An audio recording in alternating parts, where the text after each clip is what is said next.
Some thoughts on the dual mandate. Right goals, wrong agency? By Stephanie Kelton.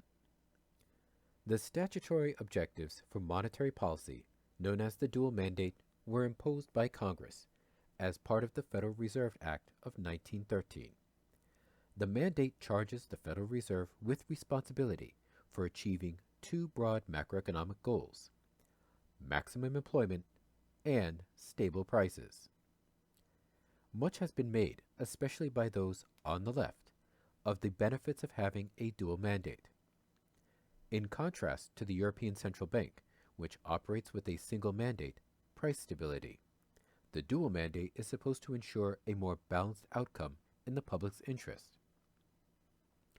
As Matt Iglesias put it, quote, "The idea of a dual mandate to pursue both price stability and maximum employment is that even if a pure look at inflation would lead the Fed to want tighter money, it ought to check out the employment situation and think twice before tightening if joblessness is widespread." End quote. But not everyone is so enamored with the idea of requiring the Fed to care as much about fighting unemployment as it does about restraining inflation. For example, not a single Republican expressed support for the dual mandate when the issue came up during a presidential debate on September 12, 2011. Quote, "At the Republican presidential debate on September 12th, the major candidates argued that the Fed should instead focus squarely on the goal of long-run price stability." Responding to a question about the Fed, Rick Santorum said, quote, "Make it a single charter instead of a dual charter institution," and no candidate disagreed. Most piled on. Quote, "Its focus needs to be narrowed," said Herman Cain. "We need to have a Fed that is working towards sound monetary policy," said Rick Perry. Quote, "The Federal Reserve has a responsibility to preserve the value of our currency," said Mitt Romney. End quote. Former Fed Chairman Paul Volcker recently made a similar but far more nuanced argument with respect to the dual mandate. Quote, "I know that it is fashionable to talk about a dual mandate, the claim that the Fed's policy should be directed toward the two objectives of price stability and full employment. Fashionable or not, I find that mandate both operationally confusing and ultimately illusory. It is operationally confusing in breeding incessant debate in the Fed and the markets about which way policy should lean month to month or quarter to quarter, with minute inspection of every passing statistic. It is illusory in the sense that it implies a trade-off between economic growth and price stability, a concept that I thought had long ago been refuted not just by Nobel Prize winners, but by experience. The Federal Reserve, after all, has only one basic instrument so far as economic management is concerned: managing the supply of money and liquidity. Asked to do too much, for example, to accommodate misguided fiscal policies to deal with structural imbalances, or to square continuously the hypothetical circles of stability, growth, and full employment, it will inevitably fall short. If in the process of trying, it loses sight of its basic responsibility for price stability, a matter that is within its range of influence, then those other goals will be beyond reach." End quote. Volcker argues that the Fed would actually do a better job of maintaining high employment if it was freed of its dual mandate and simply assigned broad responsibility for maintaining price stability over time. Perhaps this position is not surprising, given that there was not a single mention of maximum employment in any of the Fed's written directives while Volcker was chairman of the Federal Reserve.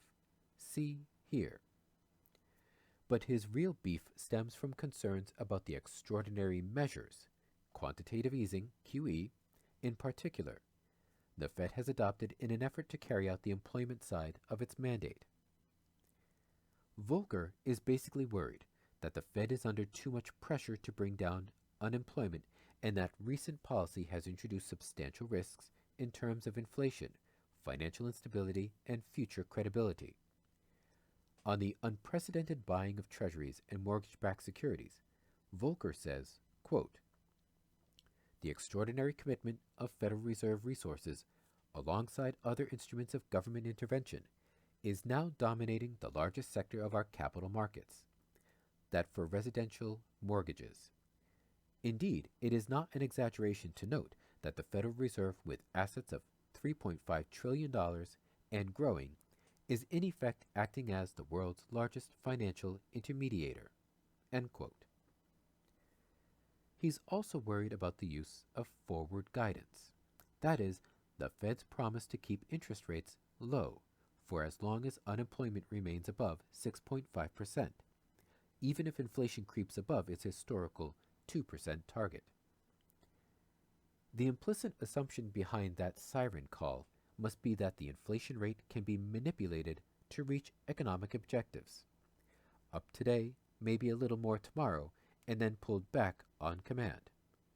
But all experience amply demonstrates that inflation, when deliberately started, is hard to control and reverse. Credibility is lost. It's important to note that Volcker isn't suggesting that the dual mandate should be lifted so that the Fed can pursue a different set of policy goals. Quite the contrary. What he's saying is that it would be easier for the Fed to deliver what everyone wants, higher employment and price stability, if we weren't monitoring them so closely. Apparently, monetary policy is sort of like using a urinal. It's just harder to do it with someone watching. Anyway, my point is this. Nearly everyone seems to believe one or both of the following. 1.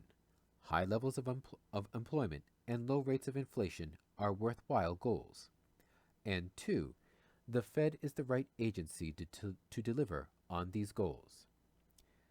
I don't dispute the former, but I often wonder about the latter. Heck, even the current Fed chairman sometimes sounds unconvinced.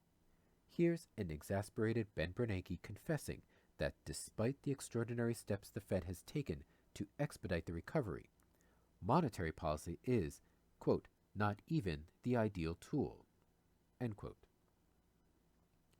Whereas Bernanke has only hinted at the need for a fiscal partner, former Fed Chairman Mariner Eccles openly advocated the use of fiscal policy as the most effective way to fight both unemployment and excessive inflation. In the depths of the Great Depression, Eccles pushed for a payroll tax cut, calling it, quote, "the most important single step that can be taken," end quote, to stimulate consumer buying power. Years later, just prior to the near tripling of the U.S. war expenditures, Eccles urged lawmakers to raise the payroll tax in order to stave off an inflationary episode. Indeed, as his special assistant made clear in the following letter, Eccles considered adjustments in fiscal policy, in this case an increase in the payroll, to be the most effective anti-inflationary means of reducing purchasing power. Here's the letter. January 24th, 1942. Mr. Lee Casey, Denver News, Denver, Colorado. Dear Mr. Casey, a copy of a column with the rather unflattering caption, "plainly idiotic," was sent in to Mr. Eccles, who suggested that I send you a copy of his recent address and suggests that you take the trouble to read it, since you apparently have a wholly mistaken notion of his viewpoint. Far from recommending against economy, he said over and over again, to the point of almost unnecessary repetition, that economy, federal, state, and local, public and private, is urgently necessary if we are to avoid inflation. You ask this question: is the prevention of inflation actually the purpose of increasing federal taxes, as Mr. Eccles says? If so, I have been badly misinformed. Apparently, you have been misinformed because the Treasury has been at pains to emphasize repeatedly that while increased taxes are necessary to pay for and hence win the war, an important function of them is to dampen consumer purchasing power. In fact, taxation is by all odds the most effective anti-inflationary means of reducing purchasing power. This point is emphasized and runs all through the president's budget message. Under the caption, Anti-Inflationary Taxes, for instance, the president quoted his budget message of last year when he said that extraordinary tax measures might be needed to aid in fighting inflationary price rises which may occur when full capacity is approached. He went on to say in his current message, the time for such measures has come. A well-balanced tax program must include measures which combat inflation. Such measures should absorb some of the additional purchasing power of consumers and some of the additional funds which accrue to business from increased consumer spending. Indeed, in England, Canada, and the other dominions, as well as in the dictator countries, notably in Germany, taxation is recognized as an essential anti-inflationary weapon. Yours truly, Elliot Thurston, Special Assistant to the Chairman. Discussions like these continued after the war. Indeed, as Paul Samuelson notes in his classic text, Economics, 10th edition, a serious debate took place after the National Commission on Money and Credit advocated greater reliance on fiscal policy to achieve the macro goals of full employment and price stability. The problem, as Samuelson explained, was that the Commission recommended that the President be given unilateral authority to adjust tax rates in response to changing macro conditions. He explained the opposition thusly, quote, philosophically, some reformers dislike the need to have human beings decide policy. They speak of a government of laws and not of men. They advocate setting up automatic rules and mechanisms that would go into action without ever depending on human decisions. We have not yet arrived at a stage where any nation is likely to create for itself a set of constitutional procedures that displace need for discretionary policy formation and responsible human intelligence. End quote.